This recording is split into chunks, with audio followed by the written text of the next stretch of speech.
Dr. Keroack, let's just dive into longevity. Let's talk Ac- about some muscle-centered ideas.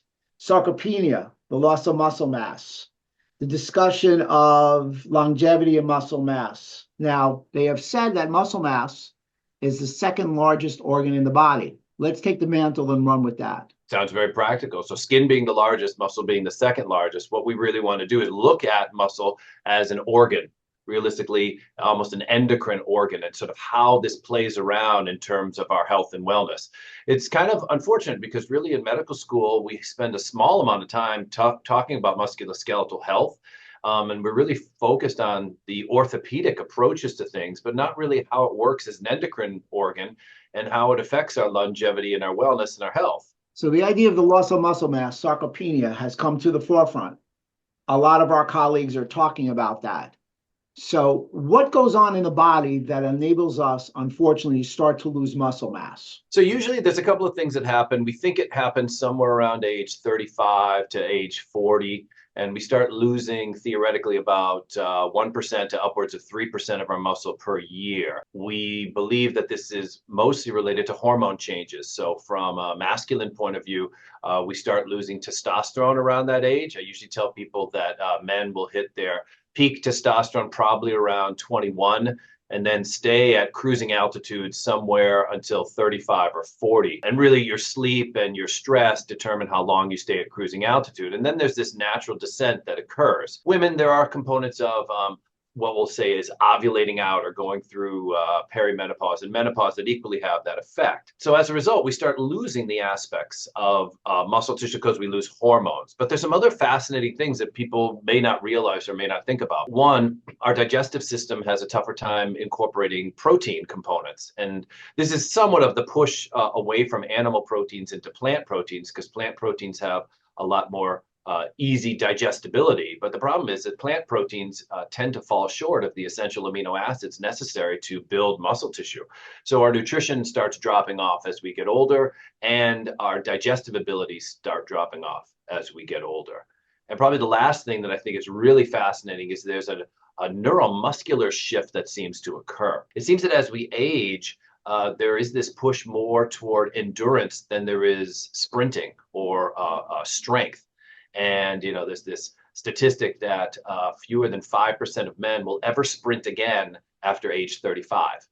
And some of that is realistically because the nerves that go to our sprinting muscles or the type 2 muscles actually start shifting. They disconnect and they reconnect to the type 1 muscles. And the type 1 muscles are these endurance type muscles. So these three things. We have an aspect of hormonal changes. We have an aspect of digestive changes, so we can't get adequate proteins in. And then we have aspects of an interesting sort of neurological shift, moving away from sprinting muscles and strength muscles to endurance type muscles. And all of them culminate in an aspect of loss of strength and speed and muscle tissue, which is directly correlated to longevity and health. So there's a lot to unbox there. I mean, you Very gave much so.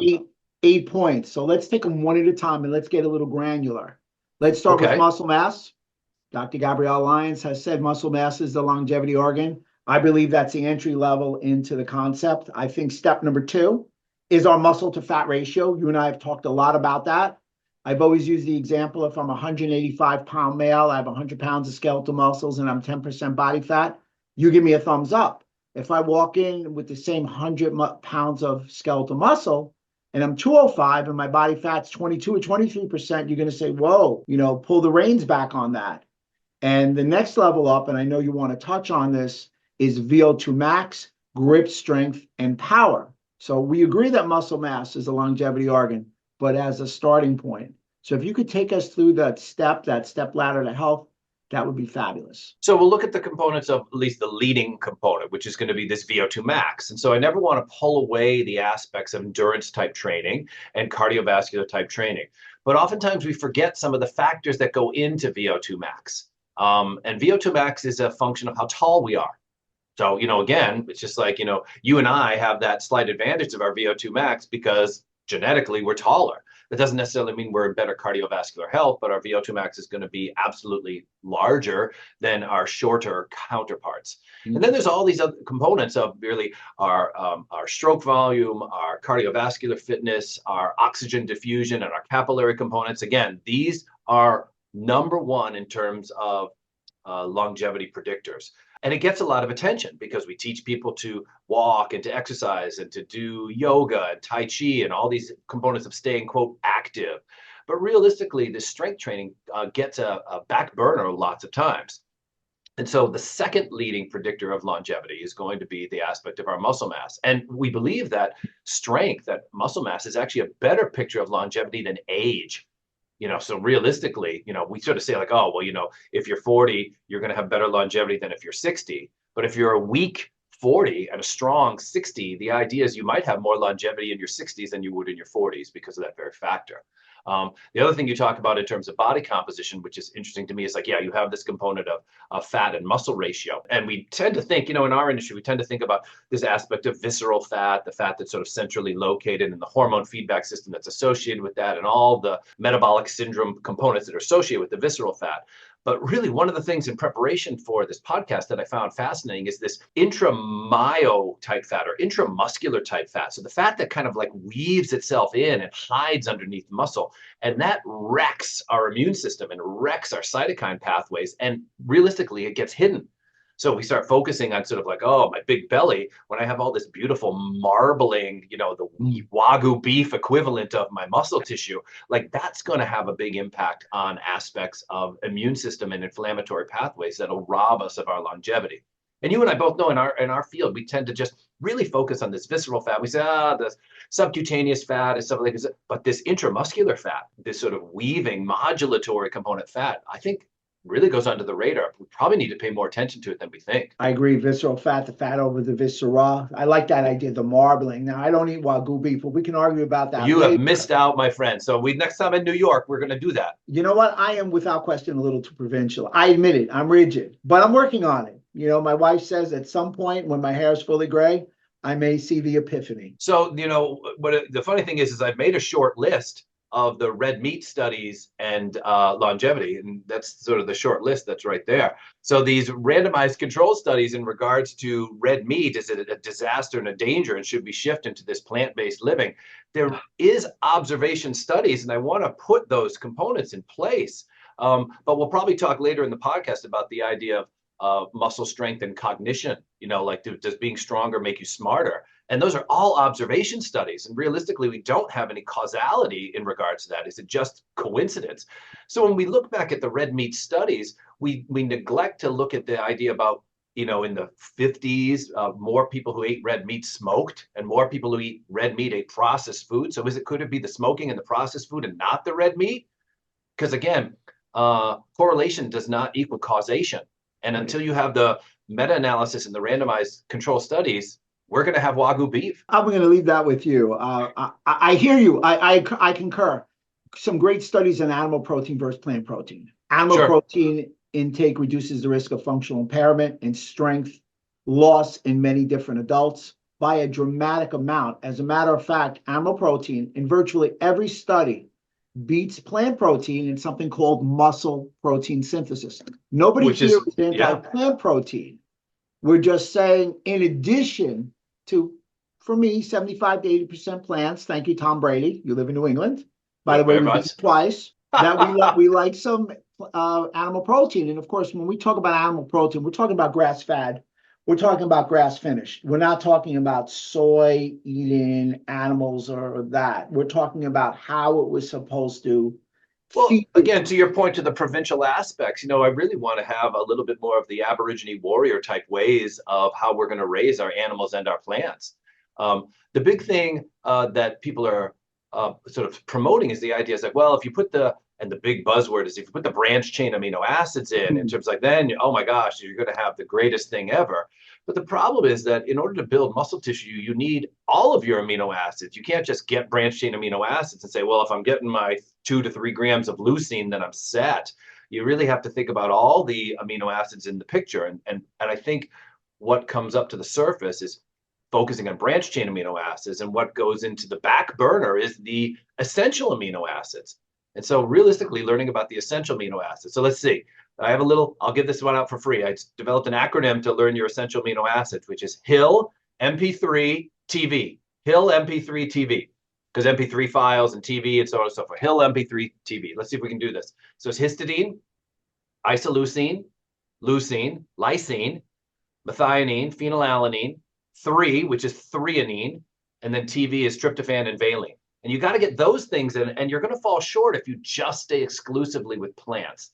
And so I'm with you. I think plants are really the fountain of youth and a wonder of life, and they have beautiful aspects of cancer protection and heart protection. But if you miss out on the real aspects of full, complete proteins, which are just easier to get in animals, I think you can do it with plants, just easier to get it in animals, then you're going to miss out on the second factor of longevity, which is going to be muscle mass and protein synthesis for muscle mass. So there's 9 essential amino acids. Many of them come from animal proteins.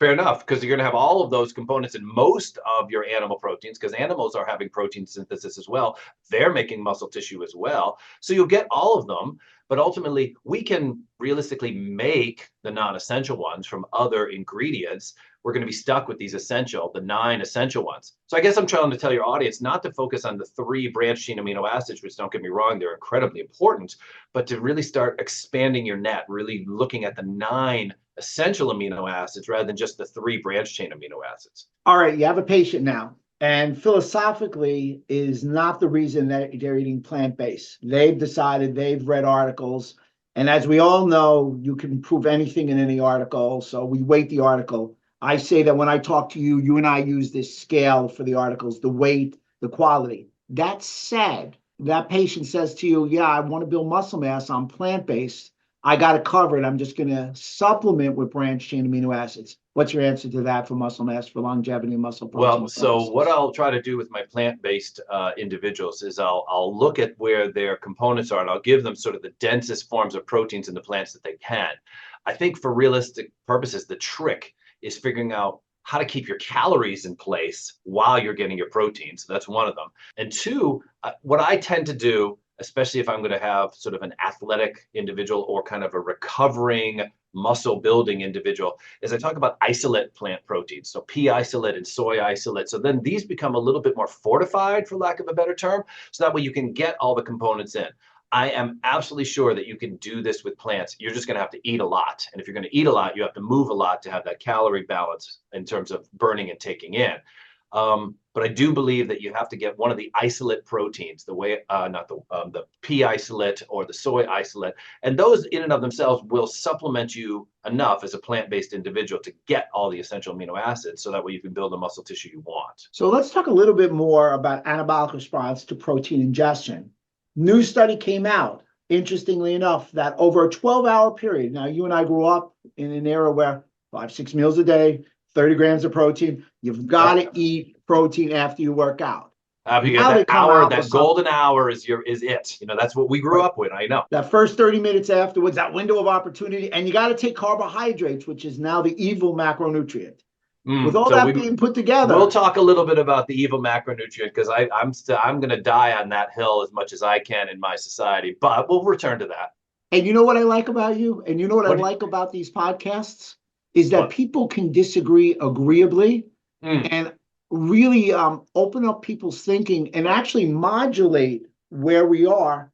Because, here I am, and I am not a carbohydrate guy. And I know you're going to make some great moments in my mind. You're going to make an indelible mark on why I should consider carbohydrates, and you're going to move me. And that's why the debate is so good. But the debate's based on empirical research. You and I both practice. The debate's based on quality research, not like 91% increased risk of cardiovascular disease from intermittent fasting. Well, could we please see the article? And they're like, oh, no, you have to take us at our word. Come on, give me a break. I grew up in the Bronx. Bobby from the Bronx is nodding his head no. That's right, exactly. So response to protein, interesting study, in that they said if you ate like 100 grams over a 12-hour period, and it was a slow-acting protein, you didn't have to eat after you worked out. You could still have muscle mass. And one of the things that they talked about that was a fast-acting protein was actually a pea protein and whey protein. If someone comes to me, like I like to work out 8, 9 o'clock at night, and I don't want to intermittent fast towards the end of the day, the data isn't as And good you on. might not want to go to bed with a full stomach with all the circadian rhythm things that are going on too. So that makes perfect sense. So I have to eat something 12 hours before I work out, i.e., eat breakfast like a king, lunch like a prince, and dinner like a pauper, and then go in the gym and work out. It may not be optimum, but life isn't perfect. Right. It's That nice to re know that some of our theories from the 80s still hold true. Well, without question, the action heroes were better. My goodness, yes. Thank you for that. But I want you to take the baton on that and really speak about the anabolic response, muscle protein synthesis. And then I'd love you to segue into testosterone and IGF-1, because you and I are going to Yep. differ on IGF-1. All right, so that's fine. So realistically, we're going to talk about the idea that you're going to need a certain amount of protein as a building block to build muscle. And then you're going to need a certain stimulus to basically create enough damage to the muscle tissue to create that protein synthesis. And I agree with you wholeheartedly. The research does support the idea that what you take in the 24-hour period is much, much, much, much more important than any timing components of your protein. So really your total sum of your 24 hours is going to play a much larger impact on your protein synthesis and your muscle building capacity. Again, you're going to need the aspects of the 20 amino acids. You're going to need certain aspects of the essential amino acids. You're probably going to need a certain ratio of the branched chain amino acids. It seems like leucine is somewhat of a keystone factor in terms of this synthesis. So you don't want to wind up avoiding that. And so I have mixed feelings about the idea about the golden window. So I am absolutely in alignment with what you're saying in that it's just not convenient for me. It's going to cause more problems than benefits. If I have the aspect of the total protein by the end of the day, then I'm fine. Now, this is where it gets a little bit interesting because we have these sort of standard components where we say, well, it should be between, say, 0.8 to 1.5 grams per kilogram. And that's going to wind up being, from a pound point of view, maybe somewhere between 0.5 and 1 grams per pound. It's a little bit easier in the English system because that's where we're living. And then the myth of, oh, well, you're going to overdose the components in any feeding system. Like you can only eat 25 grams at one feeding system. That's been disproven. You actually can eat theoretically as much as you want, and it does get sort of redirected, and you will get access to it later on.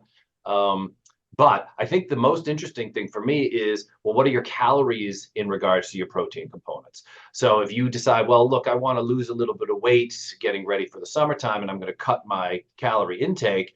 If I want to keep my muscle tissue, my proteins component has to go up as my calories go down. Now, the opposite is true if I want to say, well, it's going to be wintertime and I'm not worried so much about it, or I'm going to do some sort of competition where I have to have athletic performance and I want to have a little bit more resiliency and girth, and I'm going to increase my calories, my protein intake actually can go down at that point in time. And then we throw in the idea about an individual who wants to really, I don't think you're doing it to this extreme, but like if you want to do some sort of ketogenic plan. So you say, well, I'm going to wipe out carbohydrates altogether. What do I do for that? And it's like, well, it turns out that there are different ease of access in terms of digestion and protein absorption. And you might need even less protein in a ketogenic plan. But I'll challenge anybody to actually build muscle on a ketogenic plan. The amount of calories you physically have to eat to get the protein content, I think, is incredibly challenging to build muscle on a ketogenic style plan. All that to say is that your calorie components have to play a role in terms of your protein choices. And then we throw in the idea of aging. Somewhere around 35 to 40, our digestive capacity goes down. It's so tragic, but yet our protein requirements go up. So, I mean, this is a cruel dilemma that we put in.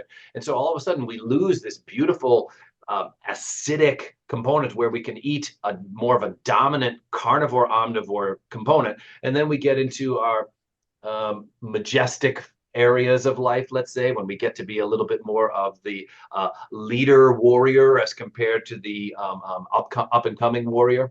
And so as a result, we actually cannot take in the animal proteins because we can't digest them as well. And we really have to figure out, if our protein needs are going up, but our digestive capacities are going down, how are we going to navigate that? So that comes back to my connection about the golden hour. The more easily absorbed a protein is, I think the better off you are as you get older. And in regards to muscle stimulus, you have your workout, and your greatest stimulus is going to be in that hour to hour and a half afterwards, mostly because of inflammation pathways. So realistically, I bang my thumb with a hammer, I'm going to have inflammation for a certain amount of time, but realistically, my system is going to be intelligent and kind of work on that inflammation and downregulate that inflammation over time. Controlled pain and suffering, which we'll call resistance exercise, is going to be the same thing. You're going to have aspects of inflammatory processes and stimulate muscle synthesis. And then you're going to have this window where you need to, or your best opportunity is to get protein close to that muscle synthesis as possible. Now, if you eat a whole protein at that point in time, a solid protein, it ain't going to get there in time. If you eat a slow releasing protein like casein, ain't going to get there in time. But in this particular component, if you took a very rapidly absorbed protein, say like whey protein or maybe a soy isolate, if we're going to stay plant-based, and you get it into your bloodstream faster in that hour to hour and a half, you might capitalize on the components of the synthesis right then and there. But your point, again, well taken. If you don't pay attention to your 24-hour protein components, that golden hour is useless. However, added insurance, if you do pay attention to your 24-hour intake, I think that extra hour, that golden hour, plays a role in some people. So to recap, we need more protein as we age because muscle protein synthesis declines.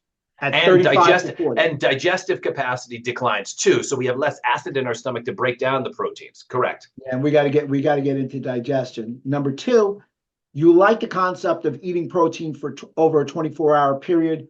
And in that 24-hour period, that's when you would address and consume the slow-acting proteins. However, if you have the opportunity for the golden window, that's when you ingest that fast-acting protein. So again, you're picking from the cherry tree in that you're going to be picking animal protein, some plant protein, a combination, and you like carbohydrates and fats together because you don't want your protein to be used for anything but muscle hypertrophy, repair, enzymatic reactions, and you want to use the proper amount of calories to spare it to use as a shuttle and for energy. Would that be a fair assessment? I think that's spot on. Okay, so here we go. IGF-1. Yes. Big proponent of it. Has been shown to, one, stimulate testosterone. Yes, Two, we like that. That's a good thing. The only problem is thing. Too much testosterone, type A Rob goes nuts. Number two, it also helps, and who doesn't want this? Stem cells. Now, I have a study, a qualified study. It says the reduced activity of growth hormone called IGF-1 was found to extend lifespan across species. So again, I'm putting the scale. I'm asking you to balance the scale. Tell me what you think. So if I understand you correctly, are you suggesting to me that as your IGF goes up or down, do you have more benefits? Because I'm going to basically come back and say as your IGF actually goes up, you're going to have more growth hormone and more testosterone and more protein synthesis. But I don't want to misunderstand what you're saying in regards to your study. What are you saying again in regards to your study? First of all, I am with you. I agree with IGF, and I don't necessarily mean supplementing with it. We can get it released on our own, and I'm sure you'll share some hacks so everybody can use them if they like. But there are some qualified studies that came out from Longevity 2023 recap that actually said that you want to decrease.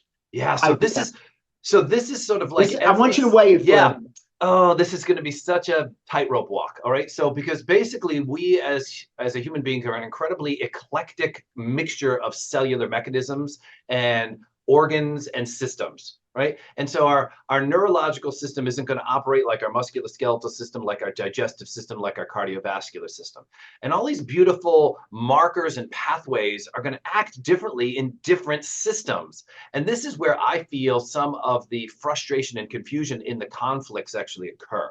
So when we say, well, when we look at IGF-1 and we make it go down, and that leads to more improvements, most of these, and again, I'll bow to the components of your education and what you've been researching, but most of these studies are going to be looking at short-lived animals and these ancient pathways and how they sort of dial up or dial down these ancient pathways. And so these ancient pathways like mTOR and FOXO and the effects on NF-kappa B, to just drop some names in regards to what this does, will actually lead to greater levels of longevity, mostly related to reducing your risks of cancer, the second leading cause of death. All right, so I'll argue the idea that I got a growth factor. I don't want cancer to grow. Cancer is a leading cause of death, second leading cause of death, excuse me. If my cancer grows, I die. So then I'll buy into the idea, absolutely, I want to lower the aspects of my cancer risk. So I want to lower the aspects of my growth potential because I don't want growth in cancer cells. Does that sound like So before I shift into the other component, does that sound like a reasonable explanation as to why IGF-1 being lower might lead to more longevity because of the method of how I die? You don't have to sell me on that. I just want everybody, because the first thing, and you practice, you're in the trenches like I am.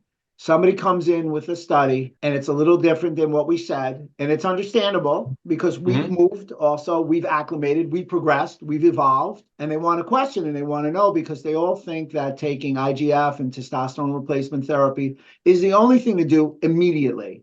So, I wanted to get that conversation going with the IGF-1. And also, I know you're teetering on mTOR also, so we will get to that, I promise. And that one, oh my gosh, that is such a knot of Christmas lights to try and untangle. Oh, You know, baby, I that just like one. I like, and so I'll tread very lightly on the mTOR. Realistically, I don't consider myself an expert on mTOR, but all the longevity studies are going to bring that up. They're going to bring these things up like the sirtuins and all these kinds. It's like, all right, well, let's look into this Well, component. I So want you again, to finish up with IGF and testosterone. yes. Let's take that, and I'll get you into mTOR. So then we see the component of like, well, what if I look at growing the right cells, not growing the wrong cells, but growing the right cells? And so now in the component of like, well, if muscle tissue leads to my second important factor in terms of longevity, how do I make this grow so I can get that along with my VO2 max? So IGF-1 has a very interesting both anabolic and catabolic building up and breaking down in regards to muscle tissue.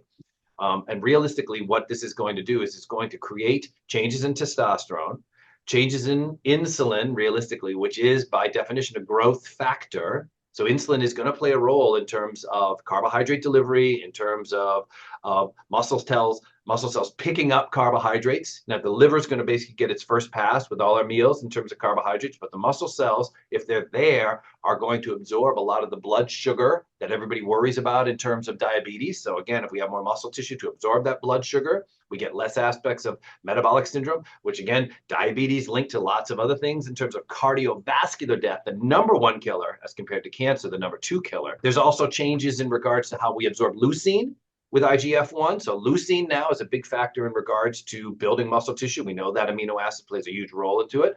And then, unfortunately, we do have this idea about like, well, IGF-1 is going to lead to more cancer. But when we look at survival components of cancer, people with more muscle tissue survive cancer more than people with less muscle tissue. So even if we raise our IGF-1 and we get cancer, statistically with more muscle tissue, we survive that cancer. So there's a big quagmire in regards to what the heck should we do with IGF-1. But I'm always big on these meta-analysis and all-cause mortality. So basically, do I wind up having the heart attack in bed, or do I walk down New York and get shot in the back? Realistically. Always picking on New York, New England. My God, I don't know what to do. Just remember, twice we beat them. I know. That's why Basketball, I stay with. not so much, but So we'll see. But realistically, all-cause mortality, being hit by a bus or having the heart attack, all-cause mortality. And we look at IGF in terms of levels of IGF and all-cause mortality, and it seems in the meta-analysis, again, the higher your IGF, the longer you live. However, you can tease out these studies and say that the lower your IGF is, the less likely you have cancer, and cancer is going to kill you. So it's like, it's the same kind of thing if I can step out of the box and talk about hormone replacement therapy in women. Like, oh my gosh, nobody would do it because you'll give them heart attacks and breast cancer. However, when we time it correctly, we actually improve their lives, and even the cancers that they get are more treatable. So I think from a medical point of view, it gets to be very, very challenging in regards to threading that needle. So you know me, I'm someone who loves to sharpshoot and thread that needle. So I think there's a window. And I believe that lifestyle can do a lot of this more than sort of supplementation or even prescription medicines. And I think what we'll both agree on is that if you have your pillars of lifestyle in, you'll have this magic window of IGF coming down to the right level or coming up to the right level and getting the most out of your health and wellness. That's what I think is sort of what I think we're going to wind up literally meeting in the middle, because I feel if it's too low, you're going to lose the muscle tissue. You equally intelligently feel if it's too high, you're going to wind up growing things you don't want to grow. So again, the data is interesting on markers, IGF, creatine, uric acid, blood sugar, cholesterol. You do want things to go right down the middle, as you said, but you never want them to go too high or too low. Now, the real question is, and I think we'll table it for this conversation, but at some point we'll come back. What is really the right range? Because you and I both know, you take blood on everybody, and I take blood on most of my patients. The people who are sick are the people who usually submit to a blood test. The people who are healthy typically don't come to see us. No, So because those are now you have a skewed. skewed population that becomes more challenging in terms of collecting your data. I had a woman the other day who had an IGF-1 Z-score of 2.6. She's off the chart. And but she's like can't get out of bed. She's exhausted, mostly because she's overproducing cortisol and her thyroid's out of whack. So this is like I hate to be the individual who says you have to treat everybody like a case study of one, but you have to have some component of protocols and policies where you do the meta-analysis, because you can't make decisions in a vacuum for just one individual and say, well, let's try this and let's try that. You have to see patterns and components and protocols and policies and procedures. That's where the meta-analysis comes in. But then I think you really have to deal with the person that's in front of you and sort of say like, oh, well, we have these individuals who, I like seeing their IGF-1 Z-score at 1, which is like, that's where you technically should be according to the component, not too high, not too low. And again, I think it's this balance between growing the cells you want to grow and not growing the cells that you don't want to grow, like a garden, so to speak. Keep out the weeds and make sure that the plants grow. I love what you just said, because when I talk to you, I see, and I've said it before on the podcast, N equals 1. We do want to individualize and personalize it, but the way we're able to do it is take the group, and shrink the group down and get into that small singular funnel. I remember one of my most frustrating experiences in the higher education lectures is we were studying this very specialized disease, and it's kind of in the forefront now because of some of the factors of infections that have been affecting the world, let's say. And this is sort of mast cell disorder. So I know that we're kind of going off topic here, but the leading expert in mast cell disorders said, you have to treat every mast cell individual like they're an individual. No two of them are alike. And I was like, well, how is that going to help me? I was like, now I have no guidelines as to how to help this person. Because if everybody is an individual, then all my information from the past is not going to be helpful in this person in front of me. So I agree with you. I think that you have to sort of take everything, I don't want to say with a grain of salt, but it has to make what I like to call biological plausibility. It really has to make sense in the foundational aspects of how biology, physics, and chemistry work. And so if you say, well, being younger will make me sicker, I was like, that doesn't make a lot of sense. But during the timeframes of rapid growth, too young, I might grow the wrong things. So I was like, well, that does make sense. So I do think, again, this sort of magic window, and we're going to find this out with testosterone. We're going to find this out with hormone replacement therapy for women. Basically, there is this negative feedback system where the middle ground is where you always want to be. And that leads to the greatest amount of health and longevity. Outstanding. So I don't want this to dwindle. I want the thought process at the top of our consciousness. mTOR. Dr. Mark Hyman once said that longevity is turning on the health switches. I like to addendamize that a little bit by saying it's turning on, balancing, and off the right switches. I personally think the immune system is the master switch for another day. mTOR is a central processing unit that makes all complex decisions relating to cellular growth. It's a signal for growth rather than survival. Now, I had a bodybuilder on, and he said if it was up to him, because all he cares about is massive muscle hypertrophy, he would turn it on and break it and leave it there and not worry about all the deleterious things that come with it. And then you have to compensate that where the average life of a bodybuilder is age 45. So you have to look at the competitive bodybuilders who die in their 40s and 50s and say, well, how am I going to reconcile that? So it's just like I can appreciate the idea of muscle tissue to its maximum capacity should lead to greater longevity. But when we look at the skewed population of bodybuilders who have enormous amounts of muscle tissue and small amounts of fat, statistically, some make it, but most die. So then we said, well, what is really going on here in terms of the chemistry experiment that you are to get to that level? So there must be another story. To back up Dr. Hyman's component, it's like, yeah, mTOR is going to be an anti-cancer modulator. So it really is going to regulate aspects of cells that shouldn't be growing. It's going to keep them from growing. I think that, if I can be transparent, I think the biggest problem I have with mTOR is that most of these studies are done with species that don't live very long.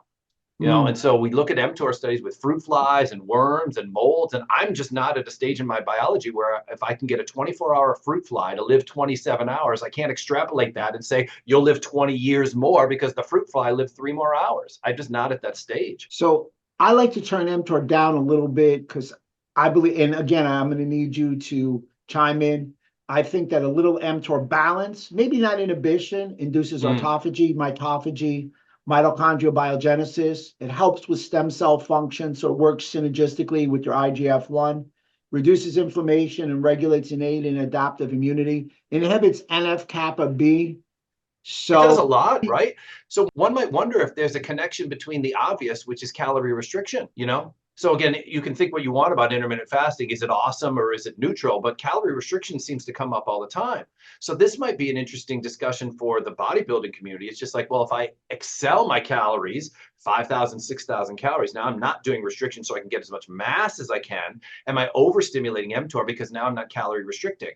Whereas if I say, well, I'm going to do a certain amount of protein that's going to be adequate or, you know, optimal for an individual who's now having calorie restriction, do I get that needle threaded in regards to my mTOR? So then I can grow my muscle tissue, but not my cancer cells.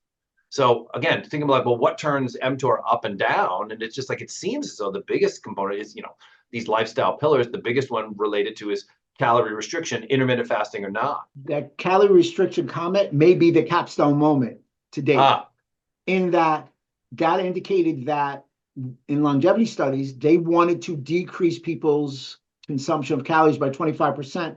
We're able to get it to 12%, and longevity ensued. Correct. So the real question is about intermittent fasting. Is it intermittent fasting, or is it the caloric restriction in the intermittent fasting that gives the secret sauce? So I'm waiting for that study, honestly, because I think I'd have to go back into my research. I do think there was a team in Germany that actually did this, but realistically, you'd have to do this for years at a time. And I don't think people have the funding or the time to do those kind of research. In the short time the German team did this, they found that there was not a difference between intermittent fasting and calorie restriction. They basically had the same aspects of autophagy, the same aspects of immune improvements, and the same aspect of weight loss. So there may be a common factor related to calorie restriction. And then I'm still waiting to hear this component about like the 16-8 or the 24 or the 30 on. I'm like, you know, these ratios that are coming out, it's just like these are all sort of seemingly influencers more than science in regards to the ratios. And again, we fall back to the idea about short-lived organisms. So, you know, again, if a fruit fly or a mold lives longer and has a better immune system because of intermittent fasting, I'm not at the stage where I can shift that over. Now, they've done it with primates, and they've done it with, I think they've done it with dogs or sheep. So I want to say they're moving up the scale, and I certainly don't negate what intermittent fasting does. But again, you know, the study where intermittent fasting is compared to the same level of calories in terms of calorie restrictions, at least I'm pretty sure this German team found that out in the short study they did to say it really didn't matter. Probably should get repeated in a nicer study to make sure. But I'm happy that people are seeing that the field is really quality research oriented. However, interesting when it comes to the intermittent fasting, I believe, one, I don't like long-term intermittent fasting. I don't like doing it for a couple of days in those water fasts, sure, generally speaking, because we just talked about it, the loss of muscle mass. Yeah, that's and it's one. caused by IGF going down. So when you fast, your IGF goes down. So like, yes, you live longer when you fast, but how much is too much, I think, is really going to be the answer all the time. Right. Occasionally, I mean, all religions have a fast. Absolutely. So fasting is good. It's just they don't have fasts for several days where you don't eat food. Yep. One might say it's God ordained. I don't know how to retort to that. I'm just going to continue to move on. You're a very religious guy, and I don't know what to say to that. Well, also with the intermittent fasting, what's interesting is I do think there's more to it than just a caloric restriction. We know the autophagy. I know Lane Norton says it's not because of the intermittent fasting. It's the caloric restriction. I think he's wonderful. That doesn't mean I agree with him on that particular topic. I think to that end, one of the things to probably bring up is like, because I get a lot of patients asking this, I bet you do too. It's just like, what about fasted exercise, fasted resistance training, and fasted cardio? Well, if I'm gonna do my intermittent fasting, but my time schedule is such I have to work out in the morning. So I'm going to work out when I'm doing my intermittent fasting. And the research is kind of still, again, sparse, but it seems to show that when you do intermittent fasting and resistance training on top of it, you actually lose muscle tissue, which is counterproductive. It was a very interesting idea that you could, again, thread the needle, where you could have a pure protein intake, no carbs, no fats, just protein. So 25 grams of soy isolate. I prefer whey isolate because, you know, it's going to be, I think it's sort of like has everything that you want. The soy should be fortified to have everything you want. So you get 25 grams of protein in your intermittent fast, you technically break your fast. But the research shows that when you do that before you work out, you maintain the muscle mass that you're doing from the workout.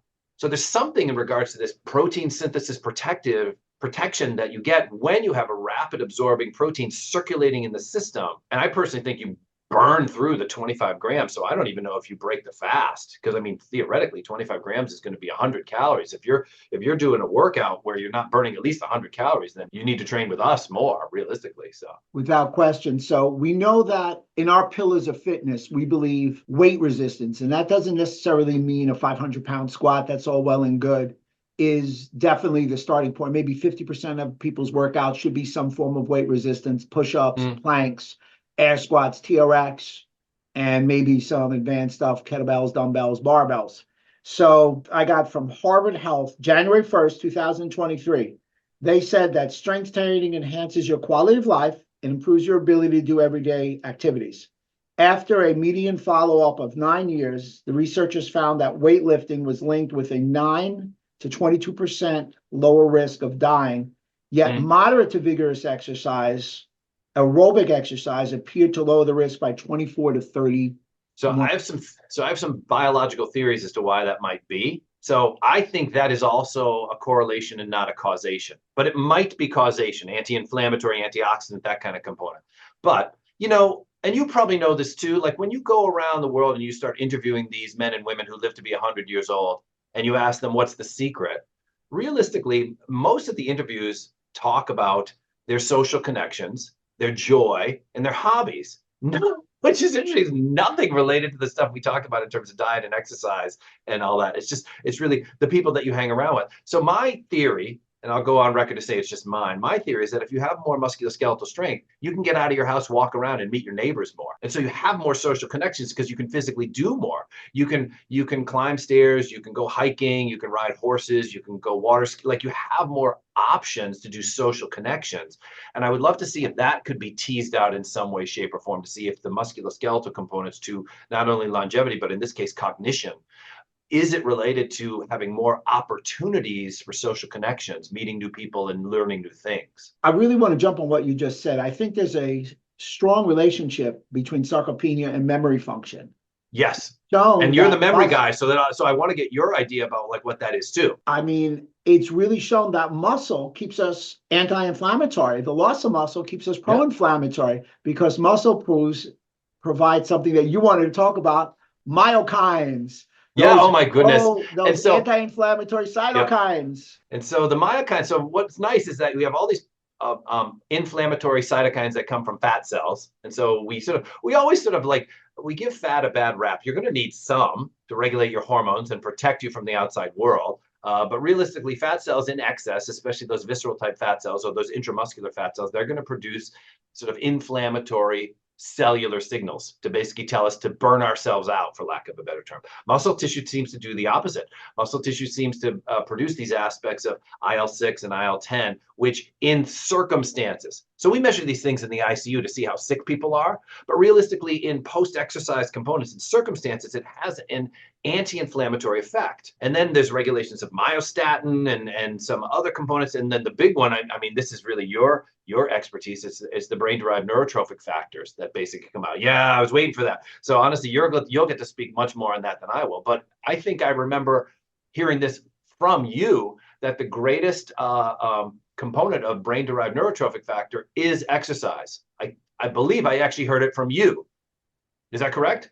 BDNF, protein enzyme, comes from the gut, stimulated by exercise. So like I believe, so when even I have patients coming in and they're worried about, Alzheimer's, dementia, these components of neurocognitive decline, I usually tell them movement really has a big component of this brain-derived neurotrophic factor. So there's all these sort of secret sauce peptides, and I'm sure there's some dietary components related to that. But like I said, I remember you're telling me in one of your lectures that the BDNF, your secret for BDNF is actually getting up and moving and picking up things and putting them down. Yeah, I use a lot of exercise post-concussion. Again, we can put a pin in that for now and get back to it. And you mentioned the word peptide. I hear peptide, I go, BBC 157. That's the hot one. That's the hot one. Definitely, Take that'll it kill it. out. That's Wolverine healing powers right there. But we'll see. Take that with TB4, and now you've got the Wolverine stack. Yep. Oh, Absolutely. The problem that's is a you got to dynamic go to duo. Dubai in Australia to get it now because of the federal government. It's much harder to find you. So that's stay tuned. We'll see what's going to be decided about that. Well, you're talking in the injectable IV. I use the oral stuff, which I'll share with you. All right. All right. And then we'll talk about the effectiveness of that sometime, another time. Yeah, no worries. So you said at the beginning, and we glossed over it.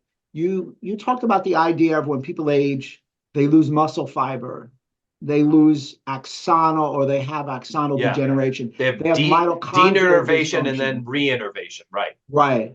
What's going on? Why? And then also, you can segue into the idea that people have a type 2 fast twitch fiber when they're younger, but you even said that they can't even sprint past 35 or 40 typically. Yeah, very if few you get do. into a type 1 fiber, which isn't going to bode well for us to perform power type exercises. Yeah. And so as I dive into the idea about like this reinnervation or denervation to reinnervation, there's a lot of conflicting information about how it happens. So the general components is what you would think, nutrition levels go down, activity levels go down, digestive components go down, and hormone components go down. So at least in the general aspects of the studies, it seems as though these 4 factors play the biggest role in terms of the reconnections. Now, again, they just say that. Again, that's the observation. And so people like you and me, we really like to get to the bottom of like, well, why is it really happening? And nobody really wants to dive into that. So I'll go on record and say, I think it happens because there's a training aspect as we get older to really be more focused on endurance than sprinting. And so maybe we think about Aborigine society. And so if like you work your way up the sort of Aborigine corporate ladder and you do get into sort of a maternal or paternal, hierarchy role, chances are you're going to have more younger minions doing a lot of the hunting and gathering for you. And you have to be the brain power to basically help organize the tribe. So maybe it was more adaptive to be a member of endurance as we age as compared to sprinting because you had a society that sprinted for you. That's at least a theory I have. But realistically, Aborigine societies in ancient times would die a lot younger than us because they die of infections and wounds and inflammation. Now, because of, public health and antibiotics, we're living a lot longer and we're dying of other things. And so now the paradigm is completely shifted in regards to how we die. We're going to have to sort of adapt differently or readapt to what was adapted before. And again, it's not horribly complex. We have adequate levels of high absorbable protein. We do resistance training, and then we maximize or optimize the aspect of our hormones. And those are going to be the 3 things that will keep the innervation to the type 2. But type 2 is realistically power and sprinting. And so if you don't do power and sprinting, which realistically is higher risk of injury, and there's less practical components in the day-to-day workforce. I mean, I'm not sprinting in between rooms realistically.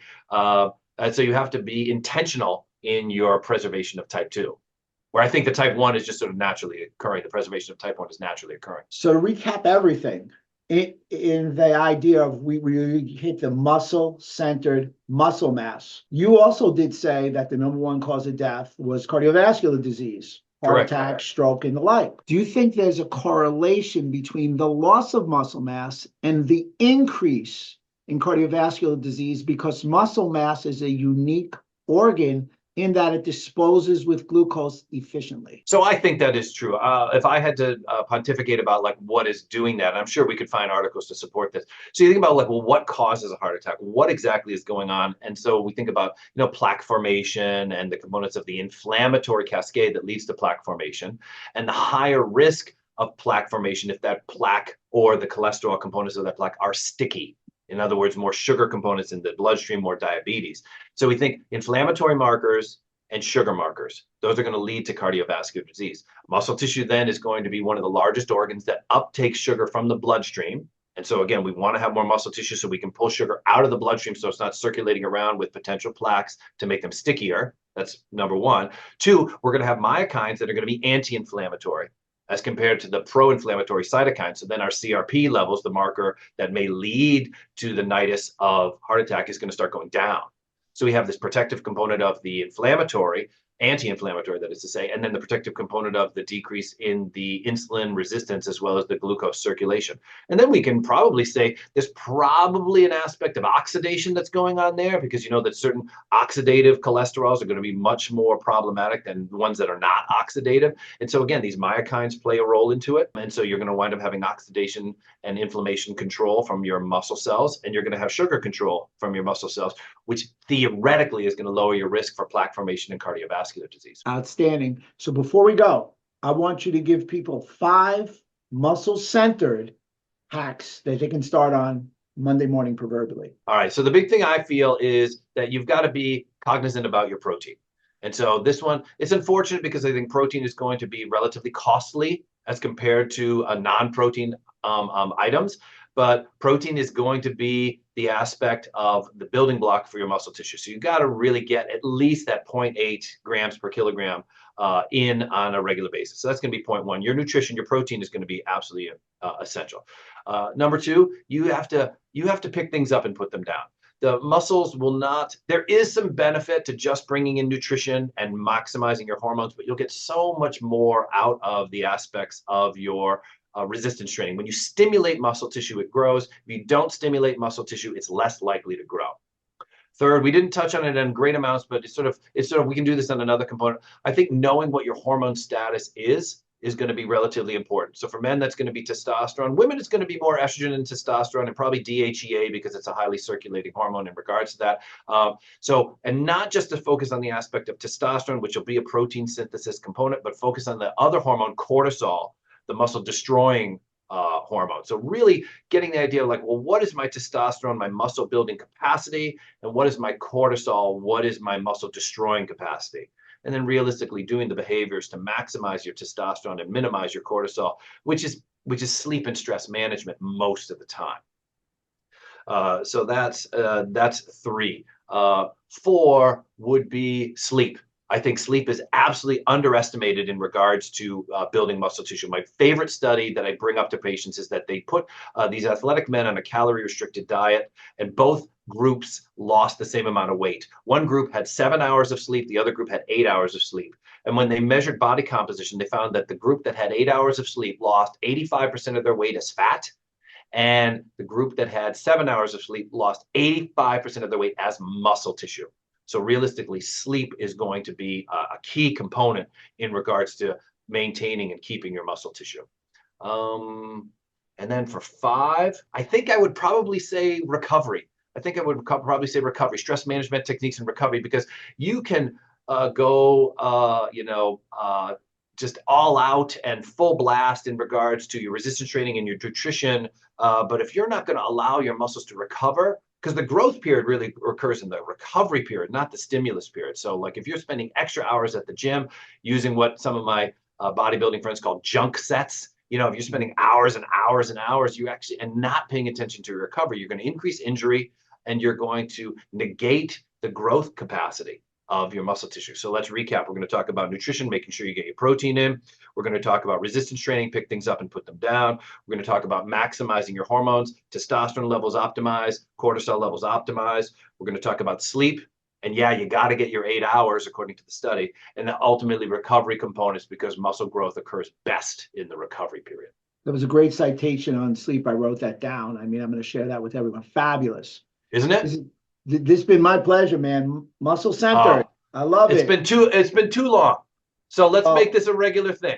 Yeah, let's just do this every day at lunchtime. Just don't go to the gym. We'll chit chat.